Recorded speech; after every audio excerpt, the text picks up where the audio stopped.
pessoal, tudo bem com vocês? Meu nome é Thaís Carvalho e este é o canal Casamento.com.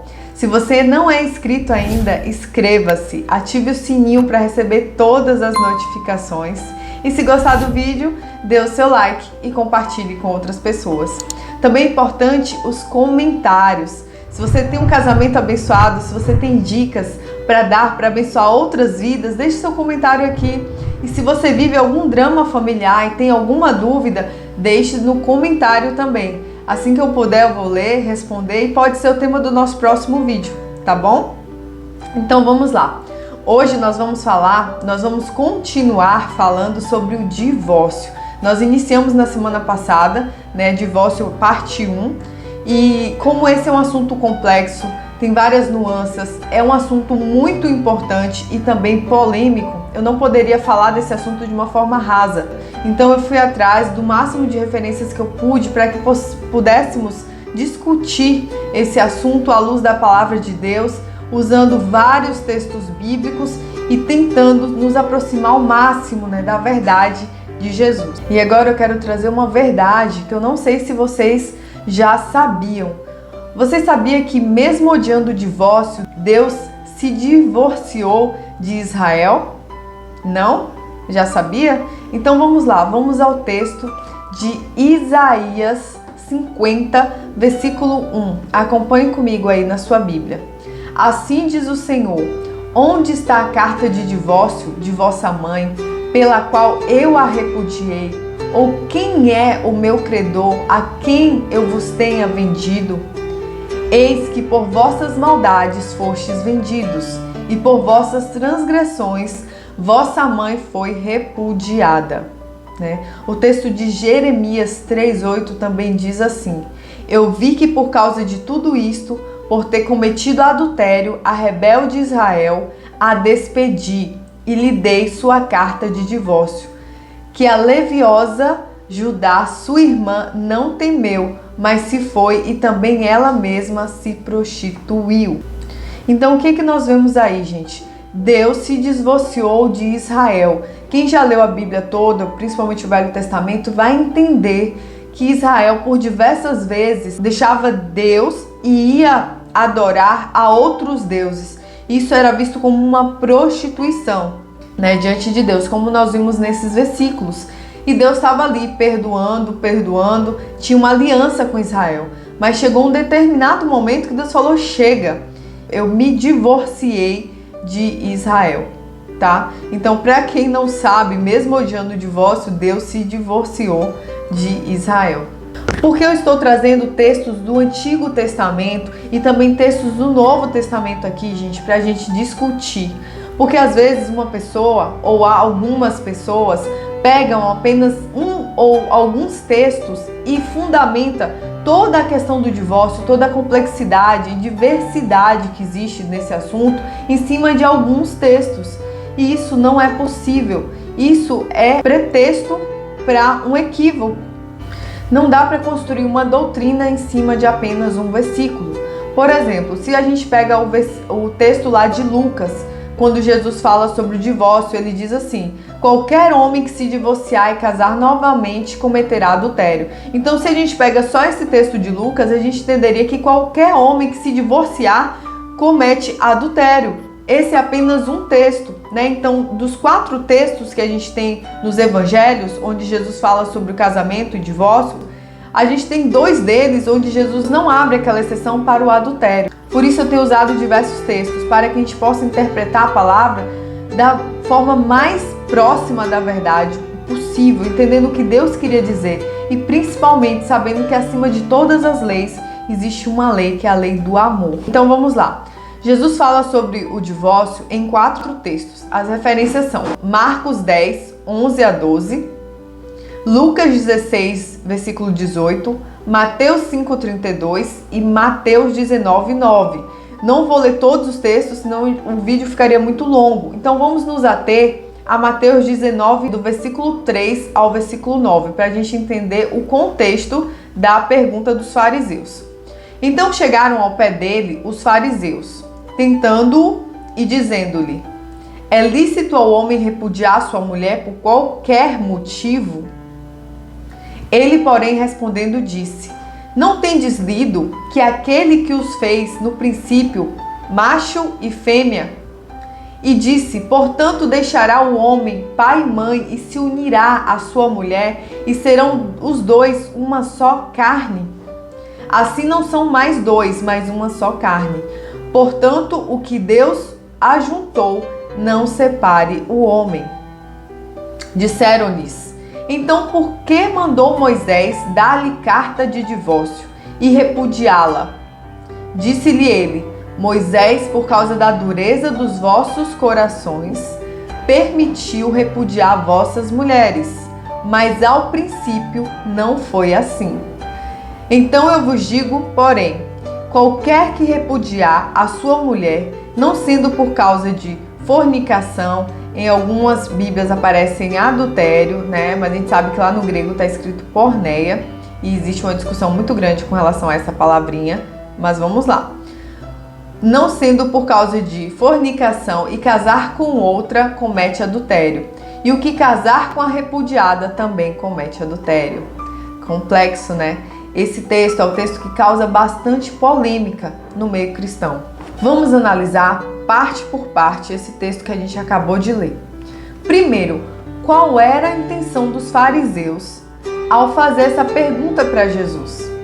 Os fariseus que odiavam Jesus, que perseguiam Jesus, que tinham raiva de Jesus porque Jesus dizia que era o Filho de Deus, e para eles isso era uma abominação.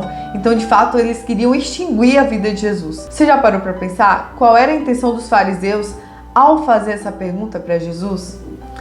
Então, eu vou lembrar para vocês, João Batista, ele estava morto, nesse momento. Por quê? Porque ele falava que Herodes não podia possuir a mulher do seu irmão, Ele falava contra isso. E a Herodias, ou Herodidas, a mulher do Herodes, ela ficou muito furiosa e ela queria matar João Batista. Só que como João Batista era uma figura pública, a morte dele poderia causar bastante tumulto.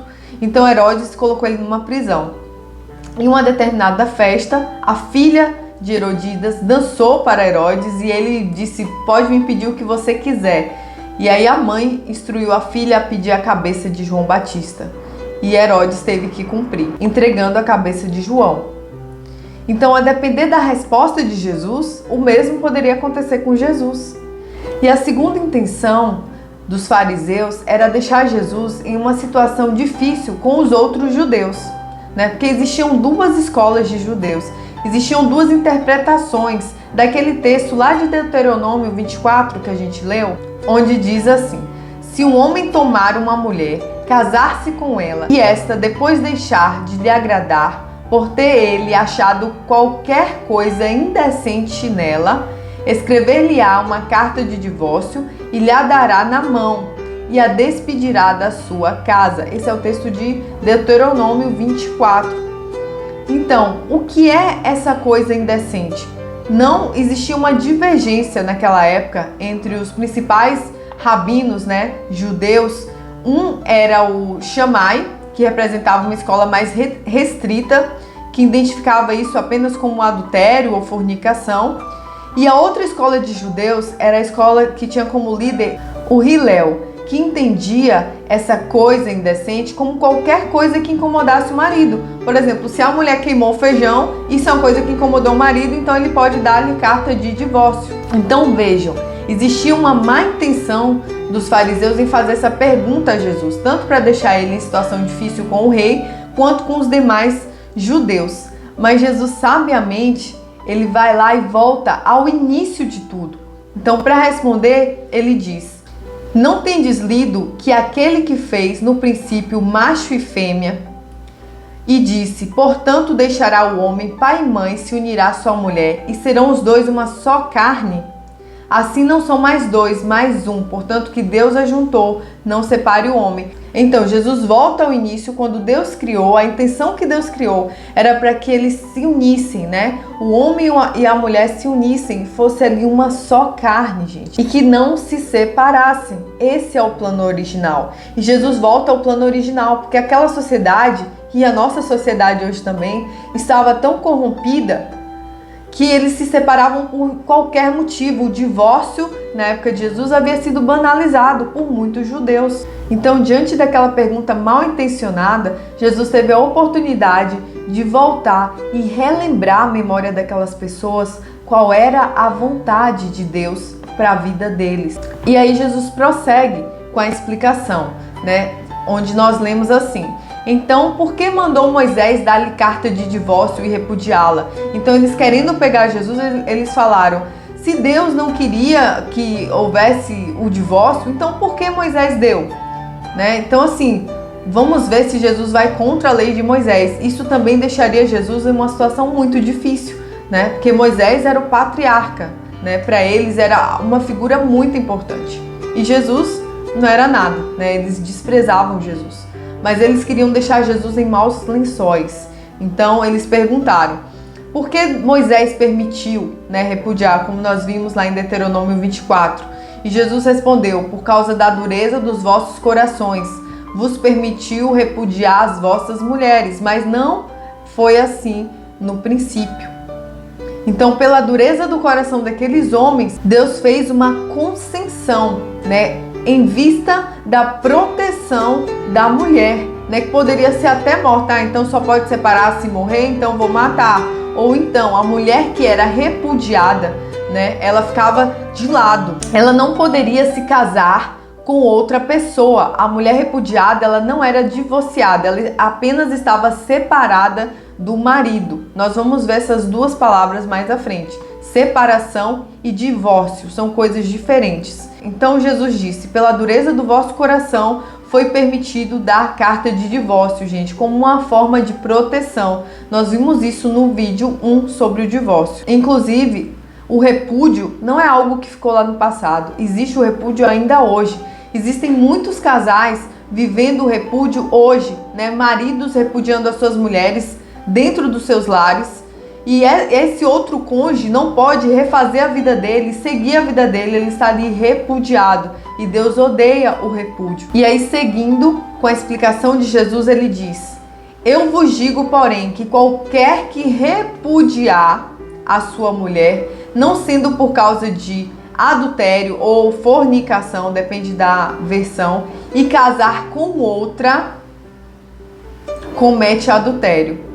E o que casar com a repudiada comete adultério também. Veja, no grego, a palavra repúdio é apolou. E a palavra divórcio é apostasion, que vem de apostasia mesmo. Um dia eu criei, mas hoje eu não creio mais, né? Eu apostatei, eu encerro aqui, não acredito mais. E Jesus não responde com apostasion, Jesus responde com apolou.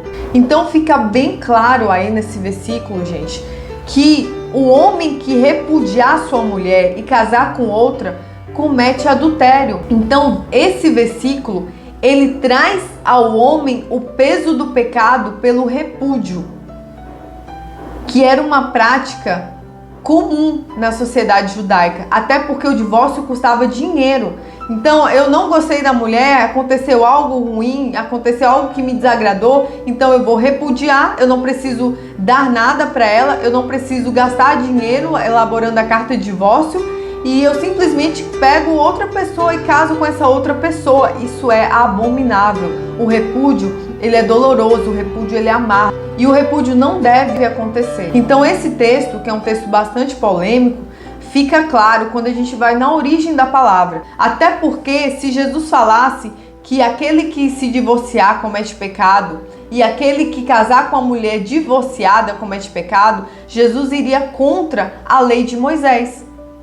Então Moisés permitiu o pecado, né? Se o divórcio fosse pecado, não, gente, o divórcio não é pecado, mas sim, o divórcio, ele decorre de um pecado, pela dureza do coração, pelo egoísmo, por você desobedecer a Deus e em seguida proceder com o divórcio, por você adulterar e em seguida proceder com o divórcio. E esse adultério, ele não precisa ser só físico, né? Ele é um adultério que pode ser mental. Então tudo nasce na sua mente, o pecado nasce na mente e depois ocorre a execução, né? Chegando nesse divórcio. E o repúdio, ele não põe fim ao casamento. né? Ele deixa de lado, mas não põe fim. O apostasion, né? O divórcio, a carta de divórcio que era permitida dar, põe fim ao casamento, sabe? Encerra ali e esse fica livre para casar-se novamente. E por que a interpretação desse versículo é tão importante? Porque ele tira a ideia de que o segundo casamento é pecado.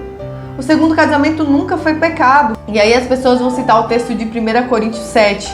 Aguardem, o terceiro vídeo vai ser só sobre o texto de 1 Coríntios 7. Vai ser o que Paulo disse sobre o divórcio. A gente vai esclarecer dúvidas ali. Mas por que interpretar o que Jesus disse é muito importante? Porque é daí que tem nascido heresias que têm aprisionado a vida de muitas pessoas. A gente vê pessoas sofrendo em relações abusivas, destrutivas, e estão sob um jugo que não deveriam estar, achando que estão agradando a Deus, quando na verdade não estão.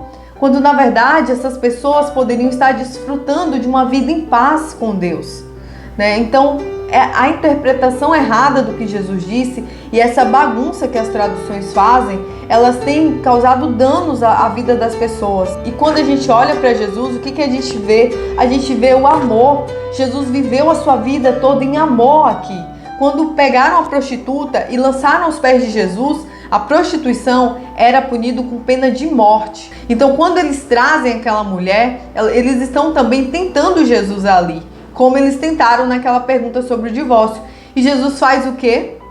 Jesus olha para aquela mulher cheio de amor. Gente, o que marca a vida de Jesus é o amor.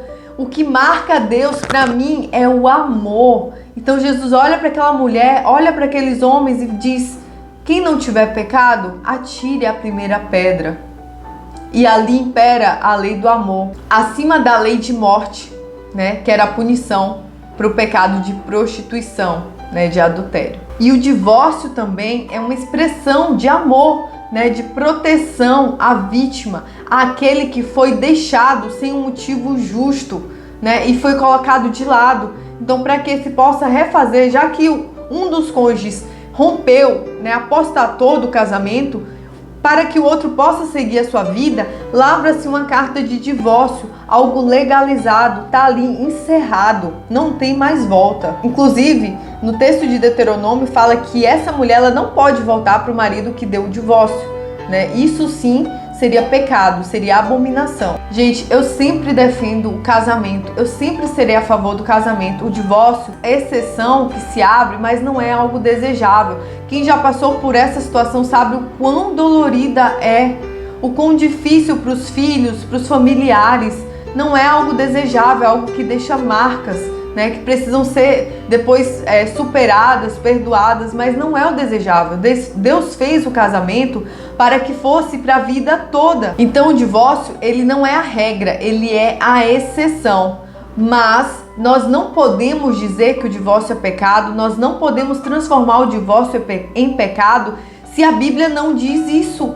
Então, se você ainda tem dúvidas com relação a esse assunto, né, eu te peço que você reflita no que nós falamos, vá pesquisar, procure, né, vai lá no original, procure, tire suas dúvidas antes de ficar condenando as pessoas, antes de ficar colocando um jugo sobre a sua vida que não existe.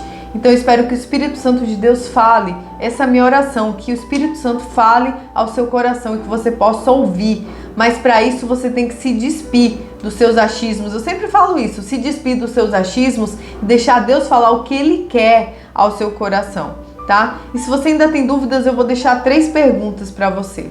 Se o divórcio e o segundo casamento fosse pecado, a lei de Moisés então permitiria o pecado? Em Deuteronômio 24, de 1 a 4? Se o divórcio é pecado, como é que a gente concilia o fato do próprio Deus ter se divorciado de Israel? Jeremias 3:8. E por que Jesus afirma o fato daquela mulher samaritana lá em João 4:18? Lembra que Jesus encontra uma mulher samaritana no poço e ele diz para ela que ela já teve 5 maridos e o que ela tinha agora não era dela. Por quê? Porque o último não deu carta de divórcio para ela, apenas a repudiou. Então, por que Jesus reconhece que ela teve 5 maridos, em vez de declarar que ela era pecadora por ter contraído mais de um matrimônio? Então, reflita nessas 3 perguntas e eu espero que realmente a luz venha à sua mente. E se você gostou, deixe o seu like, se inscreva no canal, ative o sininho para receber as notificações, isso ajuda bastante o canal, e compartilhe com outras pessoas para que mais pessoas possam conhecer a verdade, tá? E deixe os seus comentários, é muito importante. Eu amo ler os comentários, respondo alguns e os comentários me ajudam também a ter uma maior compreensão das diferentes situações que acontecem. E pode ser também temas dos próximos vídeos, tá bom? Fiquem com Deus, um beijo no coração e até o próximo vídeo.